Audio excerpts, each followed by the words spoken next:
Hello friends, welcome back in our YouTube channel knowledge 247। Friends, हम बात करेंगे आज ईवीएस के जो प्रीवियस ईयर में क्वेश्चन आ चुके हैं। ये जो क्वेश्चन है ये टेट यानी राजस्थान टेट में आ चुका है 2012 में पेपर फर्स्ट। तो जो पेपर फर्स्ट में जो ईवीएस पूछी जाती है उसमें जो ये आ चुका है क्वेश्चन। तो देखिए क्वेश्चन क्या है। हम भोजन करते हैं और पाचन होता है। पचे हुए भोजन से प्राप्त उपयोगी पदार्थ डैश द्वारा अवशोषित होते हैं। किसके द्वारा अवशोषित होते हैं? ऑप्शन है आमाशय की भित्ति यानी कि वॉल द्वारा, छोटी आंत की भित्ति वॉल द्वारा, बड़ी आंत की भित्ति द्वारा या फिर लिवर में। तो हम जो भोजन करते हैं और पाचन होता है, पचे हुए भोजन से प्राप्त उपयोगी पदार्थ छोटी आंत की भित्ति द्वारा अवशोषित होते हैं। यानी कि जो मोस्टली पाचन होता है, सबसे ज़्यादा जो पाचन होता है वो छोटी आंत में ही होता है। यानी ऑप्शन नंबर बी जो है इसमें राइट है। अगला क्वेश्चन है विटामिन ए की कमी के कारण होने वाले रोग की पहचान करें। विटामिन ए की कमी से कौन सा रोग होता है? ऑप्शन है स्कर्वी, रतौंधी, बेरी या फिर सूखा रोग। तो जो विटामिन ए है, विटामिन ए की कमी से कौन सा रोग होता है? स्कर्वी रोग। विटामिन बी की कमी से कौन सा होता है? बेरी। और विटामिन सी की कमी से स्कर्वी, विटामिन डी की कमी से रिकेट्स यानी कि सूखा रोग। यानी कि आंसर है विटामिन ए की कमी से कौन सा रोग होता है? रतौंधी रोग हो जाता है। ऑप्शन नंबर सेकंड जो है करेक्ट है इसमें। अगला है यह हमारे शरीर के लिए आवश्यक है लेकिन यह पोषक तत्व उपलब्ध नहीं कराता है। ऑप्शन है यहाँ पर खनिज, जल, वसा या फिर रफेज। तो ये हमारे शरीर के लिए आवश्यक है लेकिन पोषक तत्व जो है वो उपलब्ध नहीं कराता है। आंसर है इसका रफेज। ऑप्शन नंबर डी जो है करेक्ट है इसमें। अगला है हमारा कार्बोहाइड्रेट, वसा, प्रोटीन है। जो कार्बोहाइड्रेट, वसा, प्रोटीन क्या है? ये स्थूल पोषक तत्व हैं, सूक्ष्म खनिज हैं, सूक्ष्म पोषक तत्व हैं, ये स्थूल खनिज हैं।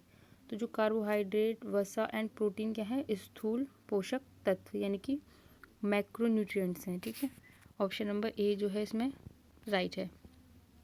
अगला क्वेश्चन है निम्नलिखित में से कौन सा संक्रामक या फिर संक्रमणीय बीमारियों का कारण बनता है? वायरस, जीवाणु, कवक या फिर ऑल ऑफ दीज यानी उपयुक्त सभी।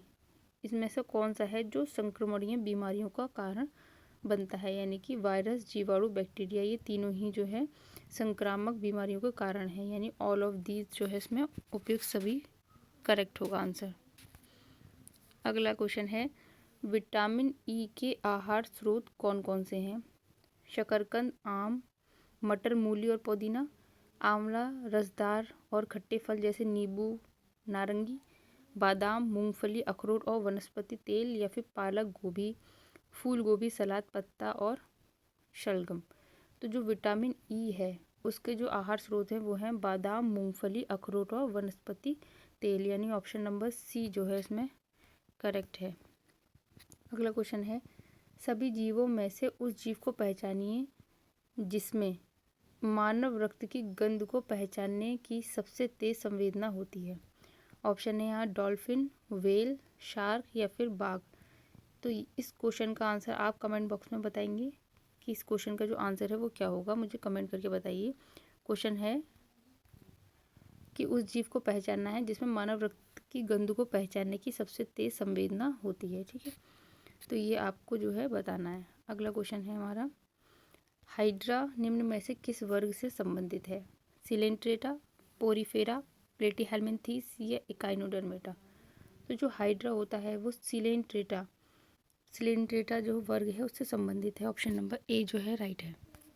अगला है मवेशियों या बगुला पक्षियों के संघ को कहा जाता है परजीवी संबंध, शत्रु संबंध, सहजीवी संबंध या परिवहन संबंध। जो मवेशियां हैं और जो बगुला पक्षी है उसका जो संघ है उसको क्या कहते हैं? उसको कहते हैं हम सहजीवी संबंध। यानी ऑप्शन नंबर सी जो है इसमें करेक्ट है। अगला क्वेश्चन देखिए। अगला है निम्नलिखित में से कौन सा जंगली पौधों का एक उदाहरण नहीं है? ऑप्शन है यहाँ पर पेरीविंकल, एक प्रकार की वनस्पति, घास, यूकेलिप्टस या फिर बरगद। यानी कि कौन सा ऐसा है जो जंगली पौधों का एक उदाहरण नहीं है? तो यूकेलिप्टस जो है वो उदाहरण नहीं है। ऑप्शन नंबर सी जो है इसमें करेक्ट है। अगला क्वेश्चन है राइजोफोरा किस प्रकार का पादप है? इंपॉर्टेंट क्वेश्चन है, आ चुका है। सारे ही क्वेश्चन प्रीवियस ईयर एग्जाम में पूछे गए हैं। तो राइजोफोरा किस प्रकार का पादप वर्ग है? जलीय, समोद्भिद, लवणोद्भिद या मरुद्भिद। जो राइजोफोरा होता है वो कैसे होता है, वो जो है लवणोद्भिद होता है। जहाँ पर लवणों की सांद्रता ज़्यादा होती है वहाँ पर राइजोफोरा प्रकार की वनस्पति पाई जाती हैं, यानी कि लवणोद्भिद जो है इसका करेक्ट आंसर होगा। मरुद्भिद जो होता है, जीरोफिटिक प्लांट जो होते हैं, जहाँ पर पानी की कमी होती है वहाँ पर मरुद्भिद प्लांट होते हैं, जैसे कि नागफनी। जबकि राइजोफोरा जो होता है वो लवणोद्भिद प्लांट है। ठीक है, तो ये थे हमारे ईवीएस के क्वेश्चन जो प्रीवियस ईयर एग्जाम में पूछे गए इंपॉर्टेंट क्वेश्चन हैं। ज़्यादा से ज़्यादा वीडियो को लाइक शेयर सब्सक्राइब कीजिए। Thank you.